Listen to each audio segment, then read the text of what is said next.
Rain drummed softly on the rusted roof of the old steel mill as Elara worked alone in the dim light of her workshop. The massive wrench in her hand looked like a toy against her palm. At 7 feet 3 inches, she moved with deliberate care, every motion measured to avoid breaking something, or someone. Her shadow stretched across the floor like that of a mythic creature, a silent reminder of what set her apart from the world she longed to belong to. The locals called her the Iron Woman. Some said she was part machine. Others whispered that she was the result of some strange experiment. No one really knew the truth, that she was simply born that way. Her father had been tall, her mother frail, and fate had chosen to give her the kind of size that made her both powerful and lonely. Every night after her shift, Elara sat by the window, watching the people below, couples walking arm in arm, mothers carrying babies, laughter echoing through the rain. She wondered what it might feel like to have someone look at her not with fear or fascination, but with love. Yet deep down, she knew better. Every doctor she'd ever visited had told her the same cruel truth. Her heart was too large, her frame too strained, her organs too unpredictable for childbirth. Your body wasn't made for that kind of life, they'd said. You'll never be a mother. She told herself she didn't care, that she didn't need anyone. But at night, when the machinery went silent, her heart betrayed her, aching for connection, for warmth, for the feeling of being seen. Then one stormy night, her world changed. A desperate pounding echoed through the steel corridors. Elara's massive form moved quickly toward the door, her heavy footsteps shaking the floor.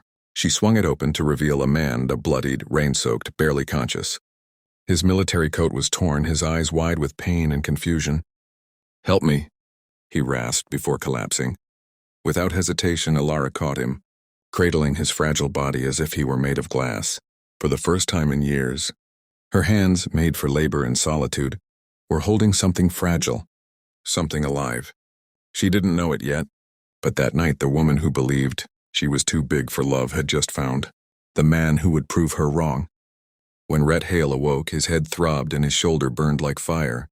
The faint hum of machines filled his ears, and for a moment, he thought he'd died and woken up inside some strange metal heaven. But then his eyes opened, and there she was.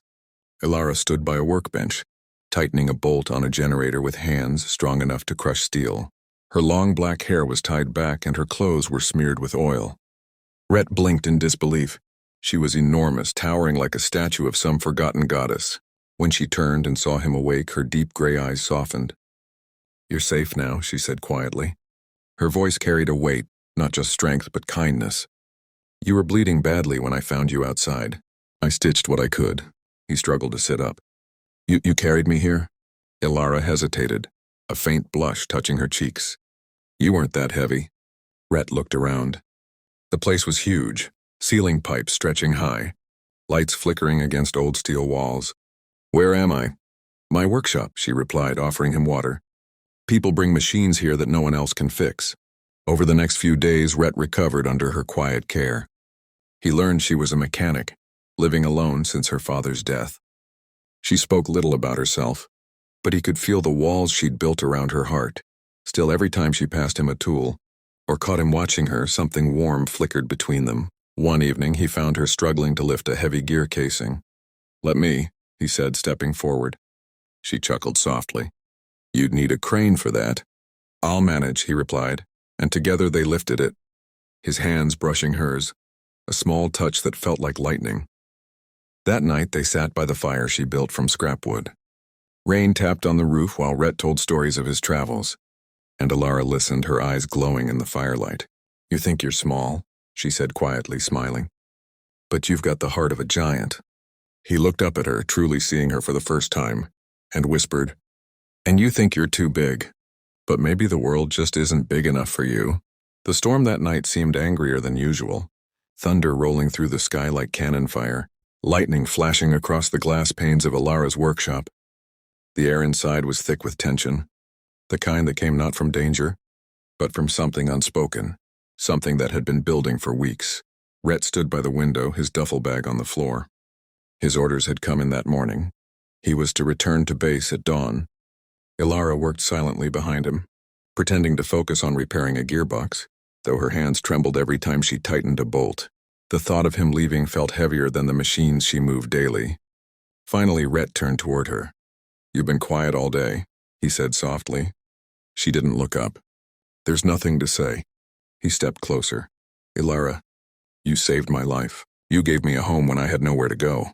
And now you're just going to stand there and pretend this doesn't mean anything?" The wrench clattered from her hand, echoing through the room. "It can't mean anything," she snapped, her voice cracking. "Look at me, Rhett. I'm not like other women. I'm too big, too different. Every doctor I've ever seen told me I can't even have children. I'm not breeding material." Rhett froze, her words slicing through the air. He walked toward her slowly, his gaze steady. "Is that what you think love is about? What you can give or what you can't?" Elara turned away, tears mixing with the oil on her cheeks. "You don't understand. People look at me like I'm a monster." He reached up, his hand barely touching her face, and whispered, "I see you. Not what the world sees, you." She trembled, every wall she'd built over the years crumbling beneath the weight of his words. "You shouldn't love me," she murmured. "Maybe," he said, stepping closer until her heartbeat echoed through his chest. "But I do." Outside, thunder roared as if the heavens themselves bore witness. Inside, a soldier and a giantess found each other in the wreckage of fear and doubt. For the first time, Elara let herself be held, not because she needed saving, but because she finally believed she was worthy of love. The morning sun crept gently through the cracked windows of Elara's home, casting golden stripes across the workshop floor. The machine stood silent now and no longer roaring or hissing, because her life had changed in ways she never imagined. Elara sat by the window, one hand resting protectively over the gentle curve of her stomach. Months had passed since Rhett left on duty, and the impossible had happened. She was pregnant. When she'd first discovered it, disbelief had flooded her veins. She remembered sitting in stunned silence, staring at the doctor's notes, hearing again those old voices in her head. "You're not made for this. You can't carry life." But there she was, heartbeat within heartbeat, proof that nature and love sometimes defied the rules written by men in white coats. When Rhett finally returned, mud still clinging to his boots and exhaustion in his eyes, she met him at the gate. He stopped dead in his tracks, his breath catching as he saw her, tall, radiant, glowing with something deeper than strength. For a moment, words failed him. Then he dropped his bag and ran to her, his arms wrapping as far around her as they could. "Tell me I'm not dreaming," he whispered. Elara smiled through tears. "You're not. The doctors were wrong." He pressed his ear against her belly, laughing and crying all at once. "They said you couldn't," he said softly, "but you did."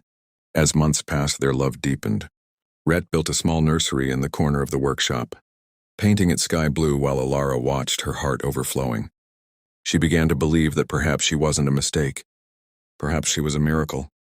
And when the time finally came, the storm returned once more, rain crashing, thunder echoing like the night they'd first met. In that storm, a tiny cry filled the room. Elara held her newborn daughter close, tears falling freely down her cheeks. The baby's fingers curled around her mother's thumb, impossibly small against the hand that once lifted iron beams. Elara whispered, voice trembling with joy. "They said I was too big to love, too broken to bring life. But love rewrote everything."